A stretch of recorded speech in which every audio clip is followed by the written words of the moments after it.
A country with no coastline, almost no railway, and mountains cutting through its heart just became one of Asia's most important shortcuts. Laos spent generations trapped by geography. Goods moved slowly, roads broke easily, distance became a tax on almost everything.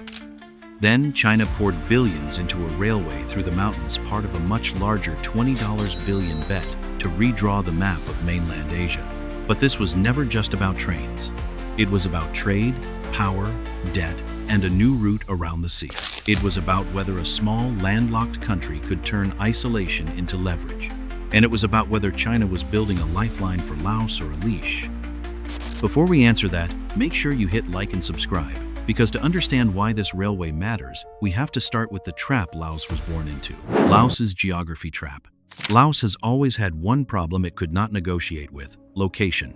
It sits in the middle of Southeast Asia, surrounded by China, Thailand, Vietnam, Cambodia, and Myanmar, but with no coastline of its own. In global trade, that is a serious handicap. Countries with ports can connect directly to the world. Laos had to depend on foreign ports, foreign roads, and decisions made beyond its borders. But the real trap was not only the lack of ocean access, it was the land itself. Northern Laos is carved up by mountains, rivers, and steep valleys. Roads do not move cleanly through that kind of terrain. They twist, they climb, they flood, they break.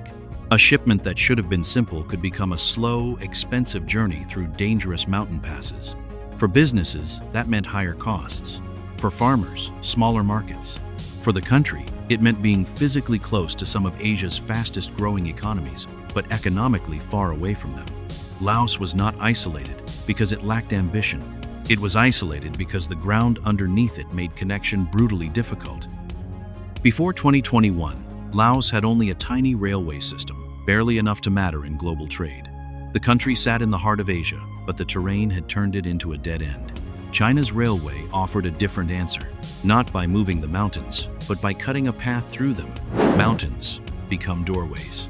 To most planners, northern Laos looked like a warning sign. The mountains were steep, wet, and expensive to cross. Roads had to bend around them. Trucks had to crawl over them. Every journey became slower, riskier, and more costly than it should have been. On the map, Laos looked close to China, Thailand, and Vietnam. On the ground, it felt much farther away. Beijing saw the same landscape differently. To China, the mountains were not just a barrier. They were a possible shortcut. China's southern interior needed a faster route into Southeast Asia.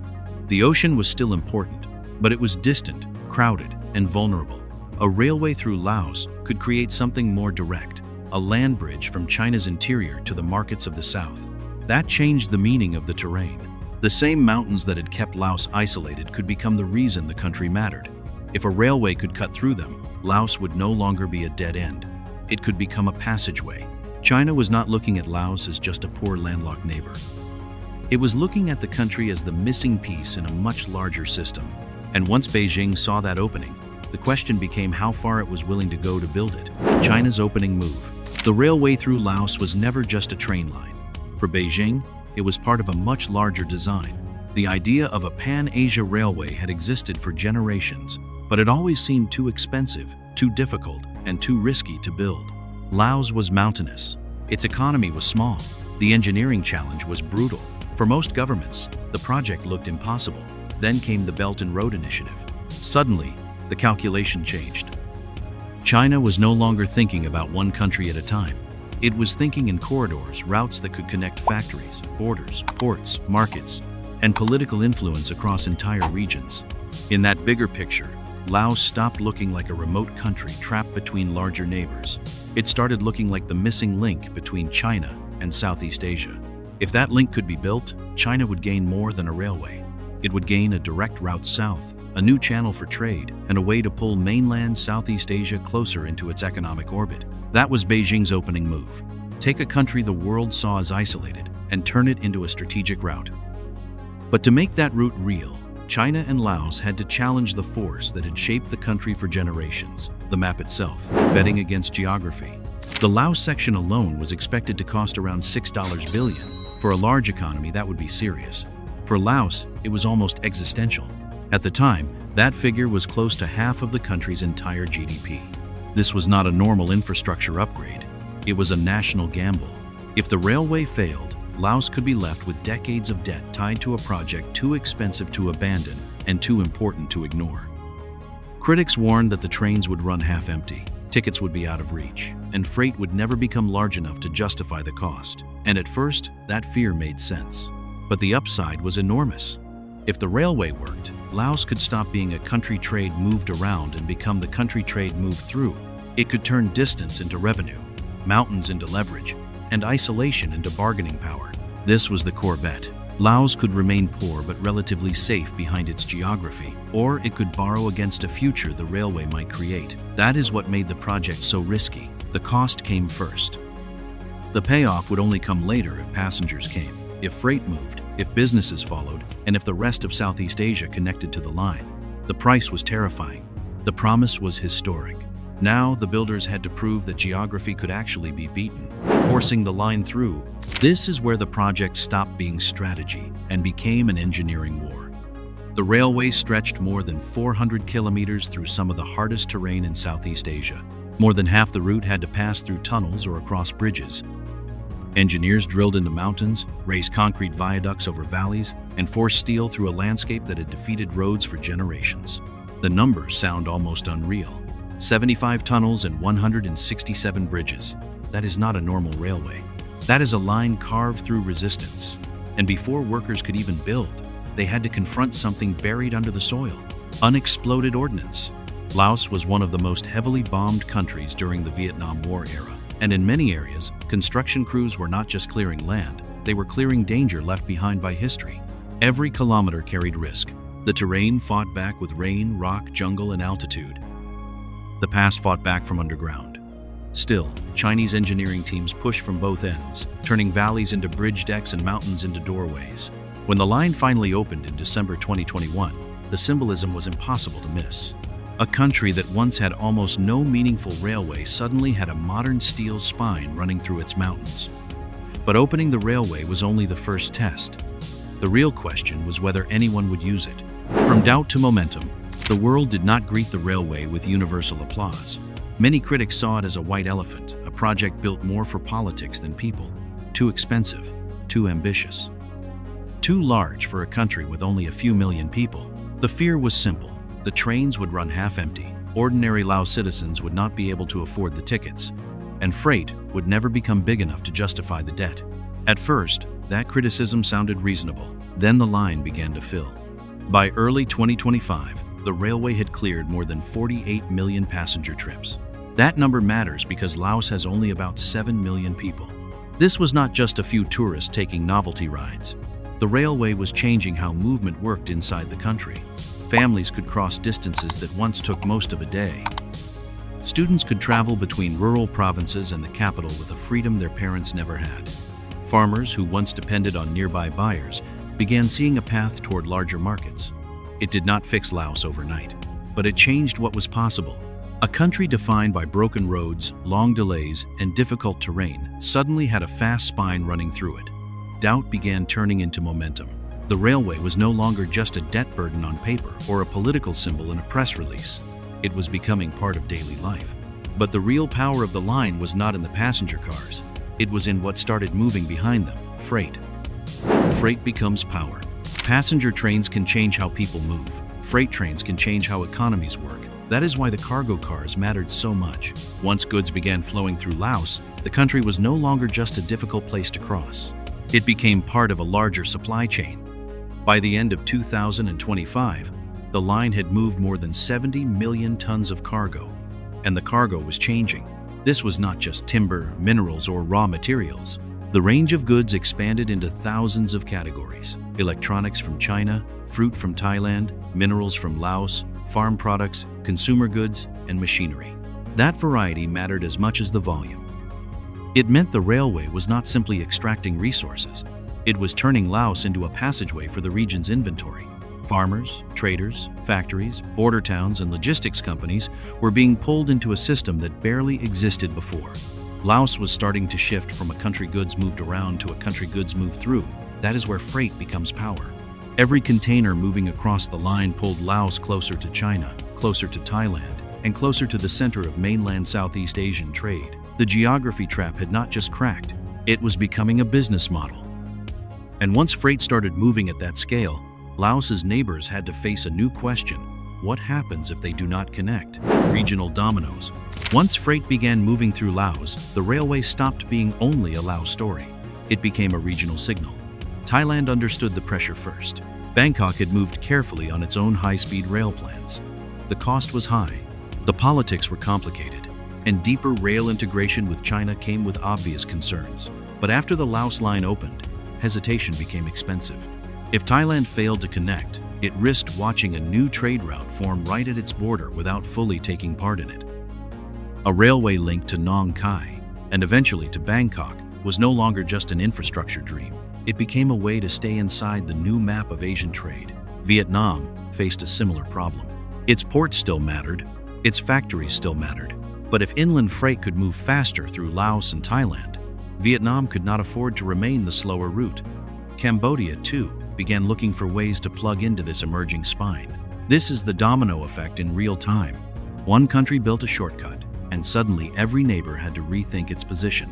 Roads, rail gauges, border systems, logistics hubs, all of them became part of a regional competition to avoid being bypassed. Laos had once been the place trade struggled to cross. Now it was forcing larger countries to react. But the reason this mattered went beyond Southeast Asia. To understand the full stakes, you have to stop looking only at the land and look at the sea. Malacca Bypass. Between Malaysia and Indonesia sits one of the most important narrow passages on Earth, the Strait of Malacca. Every day, ships carrying energy, raw materials, electronics, machinery, and consumer goods move through this crowded stretch of water. For global trade, it is a shortcut. For China, it is also a vulnerability.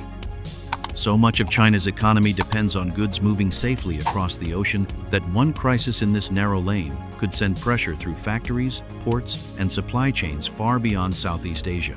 That is why Malacca matters. It is not just a shipping route, it is a choke point. If conflict, blockade, piracy, or disaster slows that passage, the cost is immediate. Ships wait, insurance rises, delivery times stretch, and the countries most dependent on maritime trade are reminded how fragile the ocean can be. The railway through Laos does not replace the sea. It cannot carry everything container ships carry, but it gives China something strategically valuable, another option. A land route through Laos creates a backdoor into mainland Southeast Asia. Goods can move south without relying entirely on the same crowded maritime corridor. In a world where sea lanes can become political pressure points, even a partial alternative has power. This is why the railway was never only about Laos. It was about security. It was about leverage. It was about making China less dependent on one narrow stretch of water. And that matters far beyond Asia, because every new land route China builds makes the old balance of maritime power a little less certain. But every shortcut has a cost. And for Laos, that cost was measured in debt. Debt behind growth. The railway made Laos faster. The debt made the future heavier. Behind the new stations and growing flow of cargo was a number Laos could not ignore, roughly $6 billion for its section of the project. For a small country with a limited tax base, that was a financial burden large enough to shape national policy for years. If the railway keeps generating growth, more freight, more tourism, more factories, more trade around the stations, then the debt can be framed as an investment. A painful one, but one that helped Laos escape isolation and enter the regional economy. But if that growth slows, the same railway becomes a weight around the country's neck. The stations may still stand, the trains may still run, but every payment would remind Laos that access came at a price. Critics call this debt trap diplomacy. The Lao government sees it differently, economic necessity. From their perspective, the choice was not between risk and no risk. It was between staying trapped by geography or borrowing against a future the railway might create. That is the uncomfortable truth behind the project. Every container moving through Laos is not just trade, it is also a test of whether the country can turn borrowed infrastructure into real national strength. And the cost was not only financial. Along the tracks, people and landscapes were asked to pay too. Speed's human cost. Progress arrived in Laos at high speed, but it did not arrive gently.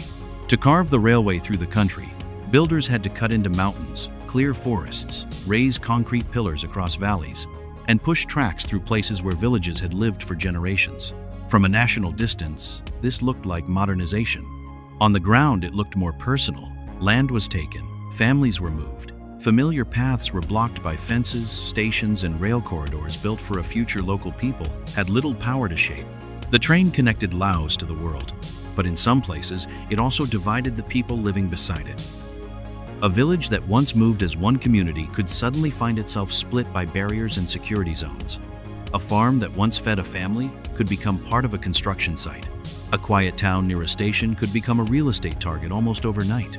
Tourism added another pressure. Places that once received slow, adventurous travelers were suddenly within easy reach. Hotels, restaurants, and investors followed the trains. For some locals, that meant new income. For others, it meant higher rents, rising land prices, and towns redesigned for outsiders. This is the part that rarely appears in promotional videos. A railway can bring opportunity, but it can also force people to pay for progress before they benefit from it. And once the tracks were built, another question became harder to avoid. Who would control the system Laos now depended on? China lock-in. Control does not always look like ownership. Sometimes it looks like dependence. The China-Laos Railway gave Laos something it had never had before, a modern rail spine running through the country. But that spine was built inside a Chinese system. The tracks, signaling, trains, engineering standards, and maintenance networks all tied Laos more closely to Beijing. This is the quiet power of infrastructure. Once a country builds around a specific standard, it cannot simply change direction later. Parts, software, engineers, repairs, upgrades, and technical support all create new points of dependence.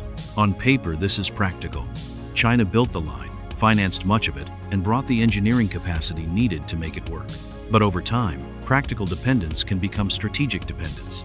Laos did not just receive a railway, it entered an ecosystem. That ecosystem brings benefits: faster trade, better logistics, more access to regional markets. But it also means Laos's future growth is tied to a corridor shaped by Chinese money, Chinese technology, and Chinese priorities. If China grows, Laos benefits. If China slows, pressure moves down the tracks. That is why the railway is both a lifeline and a leash. It connects Laos to the world, but it also pulls the country deeper into China's orbit. And once that kind of gravity begins to work, it does not stop at Laos. Asia rewired. Infrastructure rarely stops at the border. Once a fast corridor exists, everything around it begins to adjust. Thailand has to rethink its rail network. Vietnam has to protect its role as a manufacturing and port economy. Cambodia has to decide whether to connect or risk being left outside the new flow of trade. A single line through the mountains has started to pull the mainland closer together. This is how Asia gets rewired. Not all at once, not through speeches or treaties alone, but through tracks, stations, customs systems, logistics hubs, and border rules that slowly change how countries behave. A factory begins planning around rail delivery instead of ocean shipping. A city near a station becomes a warehouse zone. A border crossing becomes too important to leave slow. A country that once felt peripheral becomes part of the machinery. That is the hidden force of the China-Laos Railway. It does not just move passengers or cargo, it creates momentum. It makes neighboring countries react. It gives China a stronger inland route south, and it turns Laos from a forgotten interior country into a strategic hinge between China and Southeast Asia. For most of the last century, economic power in Asia was measured through coastlines, ports, and sea lanes. But this railway points to something older returning in a modern form: the power of land routes. The mountains are still there, the borders are still there, but the map no longer works the same way. Laos did not just get a railway. Asia got a new direction of movement. The China-Laos Railway changed more than a journey. It changed what Laos could become. A country once trapped by mountains and distance is now tied into one of the most important trade routes in Asia. For some, this is a lifeline, a chance to escape isolation and join the regional economy. For others, it is a leash, pulling Laos deeper into China's orbit. But one thing is clear: the old map no longer explains the future. The mountains are still there, but they no longer decide everything. If this story gave you a new way to see Asia's future, hit like, subscribe, and tell me in the comments, is this railway a breakthrough or a warning?